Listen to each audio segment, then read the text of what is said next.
holy crap. Look who just tried to enter the US and was stopped seconds before it was too late.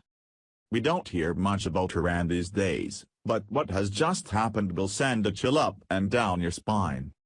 While the world as a whole is focused on the fat nut job in North Korea or the fake Russian collusion charges against members of the Trump administration, everyone seems to have forgotten the evil that is coming out from the religion of peace-following nation that is Iran.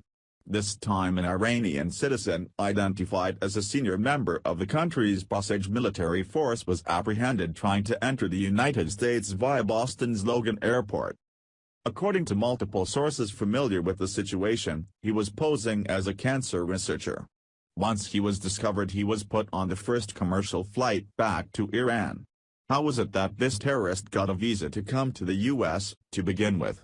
And why wasn't he arrested and questioned for information before being sent back to Iran? The scambag Muslim was identified as Sayed Mahsen Dihnavi, who is a member of Iran's highly vetted volunteer Basij force.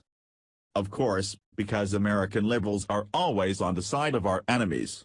Former U.S. Secretary of State and traitor to his fellow Vietnam veterans, John Lurch Kerry wasted no time in shimming in on this debacle. Mr. Kerry Hines seems to have forgotten that Iran has constantly said they want to wipe Israel and the U.S. off the map. But it doesn't matter to him. We all know Kerry hates this nation, probably even more than the Iran does. Alan West reports. Is this the real reason Obama is giving Iran $11.9 billion? This story was first reported back in January, but in light of recent developments it's quite relevant today. The whole Iranian nuclear deal is exploding, pun intended, in the face of the Obama administration. The fact that President Obama is dispatching Secretary Kerry to Capitol Hill to stand against congressional oversight of this fiasco is quite disconcerting. But a Fox News report from earlier this year should cause all of you great concern. In January, the Obama administration paid $490 million in cash assets to Iran and will have released a total of $11.9 billion to the Islamic Republic by the time nuclear talks are scheduled to end in June, according to figures provided by the State Department. The Free Beacon says yesterday's $490 million release, the third such payment of this amount since December 10, 2014, was agreed to by the Obama administration under the parameters of another extension and negotiations over Tehran's contested nuclear program that was inked in November 2014. Iran will receive a total of $4.9 billion in unfrozen cash assets via 10 separate payments by the United States through June 22, 2015. When talks with Iran are scheduled to end with the final agreement aimed at curbing the country's nuclear work, according to a State Department official. Iran received $4.2 billion in similar payments under the 2013 interim agreement with the United States and was then given another $2.8 billion by the Obama administration last year in a bid to keep Iran committed to the talks through November, when negotiators parted ways without reaching an agreement.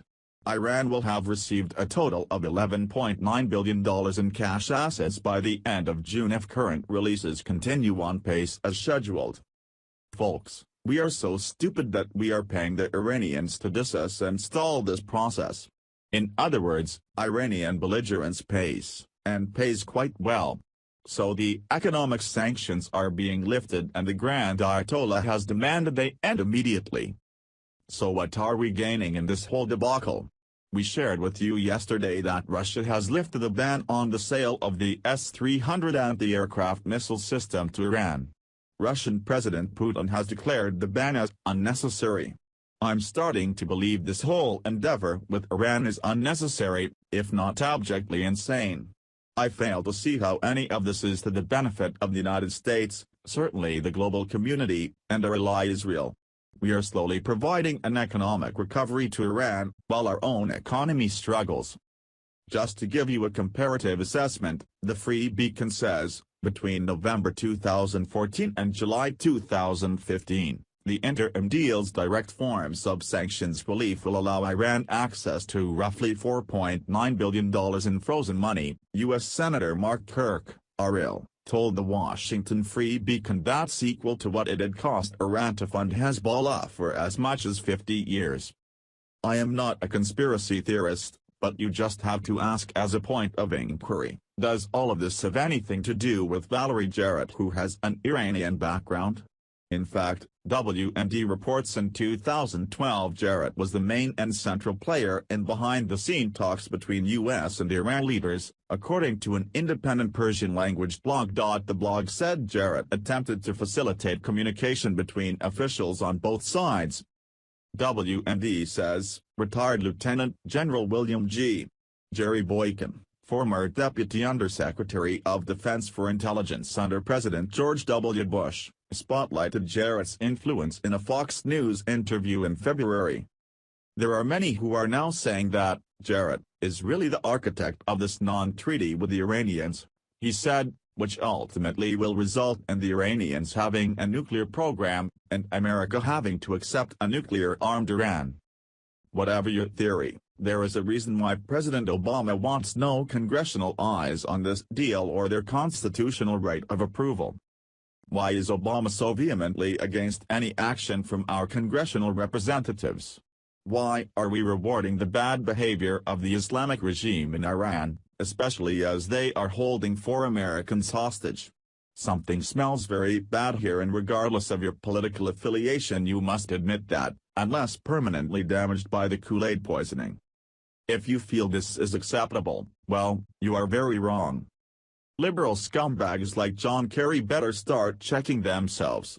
Their hatred towards President Donald Trump is so damn rabid that they would rather side with an enemy that is hell-bent on the destruction of the Western world. They keep repeating this isn't who we are every damn time President Trump talks about banning immigration from terrorist hotbeds until we can sort out who these people are.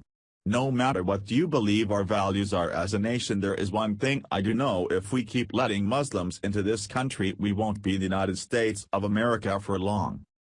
Please share if you are sick of liberals always siding with our enemies. Thanks for watching. Please subscribe Breaking News 365 channel. Goodbye and see you again.